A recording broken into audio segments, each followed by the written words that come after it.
दावा किया जा रहा है। ईरानी चीफ ऑफ स्टाफ की मौत की खबर है। तो देखिए ये हमला कितना भीषण है, इससे आपको पता चल रहा है।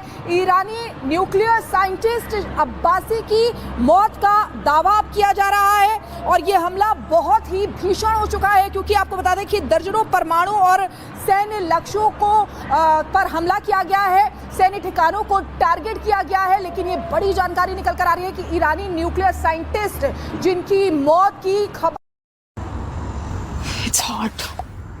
It is. को निशाना बनाया है। इसके अलावा जो उसके आर्मी इंस्टॉलमेंट है उसको भी निशाना बनाया है और जो एयरफोर्स का कमांडर है उसे मार दिया है। और ये बयान नेतन्याहू की ओर से आया है कि हमें इस खतरे को रोकना होगा। एयर स्पेस जो है वहां पर अब जो ईरान का एयर स्पेस है वो बंद कर दिया गया है और जो वहां का वायुसेना का जो कमांडर है ईरान का वो मारा गया है। एक और बड़ी खबर आपको बता दें, इजराइल में आपातकाल की घोषणा की गई है। इमरजेंसी की घोषणा की गई। इजराइल में ईरान पर हमले के बाद इमरजेंसी घोषित। ये बड़ी खबर आपको बता रहे थे कि किस तरीके से वायु और एरोस्पेस फोर्स का कमांडर ढेर हुआ है। इधर कमांडर आमिर अली हमले में मारा गया है। जो अभी आपको बता रहे थे, परमाणु ठिकानों को निशाना बनाया गया है। आईडीएफ की तरफ से ये कहा गया है, दावा किया गया है, हमें इस खतरे को रोकना होगा। नेतन्याहू ये कह रहे हैं। रिवॉल्यूशनरी गार्ड जो ईरान की सेना का प्रमुख अंग है उसको टारगेट किया गया है, परमाणु वैज्ञानिकों को टारगेट किया गया है, हथियार डिपो पर हमले किए। तस्वीरें तबरीज की आप देख सकते हैं। ईरान के तबरीज में इजराइल ने जबरदस्त अटैक किया है। तो मिडिल ईस्ट में जबरदस्त जंग के यहां पर बादल मंडराते हुए इजराइल ने ईरान पर हमला बोल दिया है और साफ कह दिया है, या तो अभी या कभी नहीं, हम अस्तित्व की लड़ाई लड़ रहे हैं। ईरान के पास परमाणु हथियार इजराइल को कबूल नहीं है। और यह कहते हुए इजराइल ने ईरान पर बमों की बौछार कर दी है।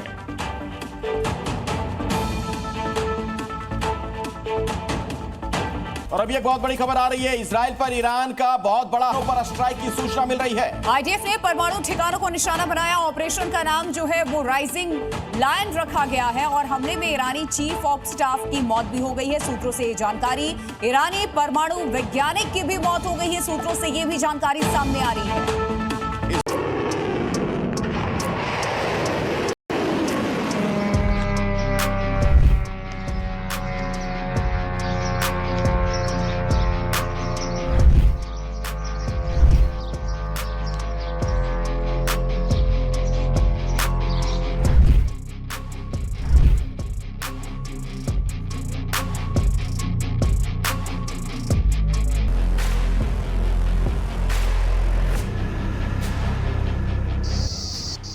अब लगता है इजराइल कुछ बड़ा करने के मूड में है और इस बड़ा करने के चक्कर में आज सुबह ही इजराइल ने ईरान के ऊपर कई खतरनाक हमले किए हैं, कई मिसाइल दागे हैं, जिनमें ईरान के कई खुफिया ठिकाने हैं, कई परमाणु संयंत्र हैं जहां पे हमला हुआ है। और इसी कड़ी में एक्सपर्ट्स अब ये अनुमान लगा रहे हैं कि इजराइल कुछ बड़ा करने के मूड में है, क्योंकि लगातार बिना किसी बात के, बिना किसी अग्रिम चेतावनी के इजराइल ने हमला किया है। तो इस हमले को एक बड़ी चेतावनी और एक कुछ बड़ा होने के प्लान के रूप में देखा जा रहा है। ईरान ने जो किया है वो तो किया है, लेकिन इजराइल ने जो ईरान के ऊपर किया है वो अब कुछ बड़ा करने का संकेत दे रहा है। हालांकि इजराइल ने जो हमला किया है उसके जवाब में ईरान ने भी 100 रॉकेट्स दागे हैं इजराइल के ऊपर। इजराइल का डिफेंस सिस्टम जो हवा में मारक क्षमता है उसकी, वो तो अच्छी है ही, साथ में जो एयर डिफेंस टेक्नोलॉजी है इजराइल के पास में वो भी बहुत उम्दा है, बहुत अच्छी है। लेकिन इजराइल अपने चारों तरफ से दुश्मनों से घिरा हुआ है, तो इजराइल को भी सतर्क रहना चाहिए, ऐसा हम लोग मानते हैं एज अ मित्र। लेकिन ईरान ने जो 100 ड्रोन से हमला किया है वो भी, उसे भी कम आंकना नहीं चाहिए। यानी अब हम ये मान के चल सकते हैं कि अब मिडिल ईस्ट में एक नया वॉर फ्रंट, हालांकि पहले ही खुल चुका था, लेकिन अब उस वॉर फ्रंट पे हमें बड़े धमाके देखने को मिल सकते हैं।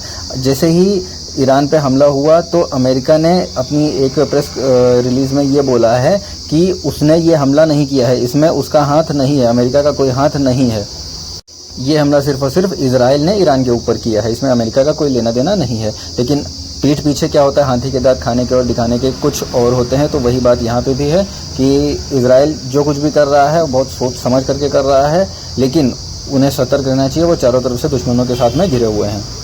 गुजरात में जो प्लेन हादसा हुआ है उसी चक्कर में यहाँ पे अभी इंडियन न्यूज़ चैनल में, इंडियन मीडिया में ये चीज़ें उतना नहीं दिखाई दे रही हैं। ये जो ईरान इजराइल का जो ये कॉन्फ्लिक्ट चल रहा है इसके बारे में बातें कम हो रही हैं, लेकिन अभी ये जो सुबह हमला हुआ है अब मीडिया में ये चीज़ें आएंगी। उम्मीद करता हूँ हिंदुस्तान में जो ये इतना बड़ा प्लेन हादसा हुआ है इसमें जितने भी लोग मारे गए हैं उन सबको श्रद्धांजलि है हमारी तरफ से। और इसी बीच में आप लोगों को इजराइल और ईरान के बीच में जो ये कॉन्फ्लिक्ट चल रहा है उसके बारे में जानकारी देने की छोटी सी कोशिश की है। अगर आपको ये जानकारी पसंद आई हो तो प्लीज़ वीडियो को लाइक कर दीजिएगा, चैनल को सब्सक्राइब कर दीजिएगा और मिलता हूँ आपसे अगले वीडियो में। तब तक के लिए नमस्कार, आदाब।